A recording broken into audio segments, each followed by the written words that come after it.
कणकवली तालुक्यातील नडगिवे गावातील धुरी भाटले या वाडीतील तब्बल 6 बंद घरं चोरट्यांनी फोडली आहेत। विशेष म्हणजे सीसीटीव्हीत चोरट्यांची टोळीच दिसून आली असून त्यात 6 चोरटे दिसतात।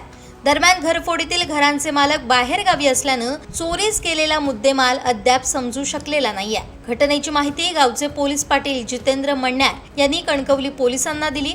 त्यानंतर कणकवली पोलीस ठाण्याचे पोलीस निरीक्षक तेजस नलावडे, खारेपाटण दूरक्षेत्राचे हवालदार मिलिंद देसाई आदी घटनास्थळी दाखल झाले। पोलिसांनी घटनास्थळाचा पंचनामा केला। या विश्वान पथक ठसे तज्ञही मागवण्यात आले होते। चोरट्यांनी मुख्य दरवाजाची कुलप, कडी कोयंडे तोडून आत प्रवेश केल्याचं दिसून आलं।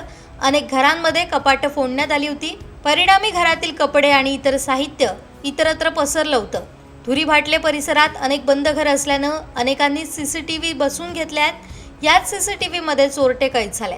चोरटे तोंडाला रुमाल बांधून तसेच हातमोजे घालून आहेत। त्यांच्याकडे एक दुचाकी असल्याचंही सीसीटीव्हीमध्ये दिसलं। एकाच रात्रीत आणि एकाच वाडीतील तब्बल 6 घरं चोरट्यांनी फोडल्यानं नडगिवे आणि खारेपाटण परिसरात घबराट पसरली आहे। त्यामुळे पोलिसांनी चोरट्यांचा लवकरात लवकर छडा लावावा अशी मागणी नडगिवेचे उपसरपंच भावेश कर्ले, माजी सरपंच अमित मांजरेकर आणि ग्रामस्थातून होती आहे।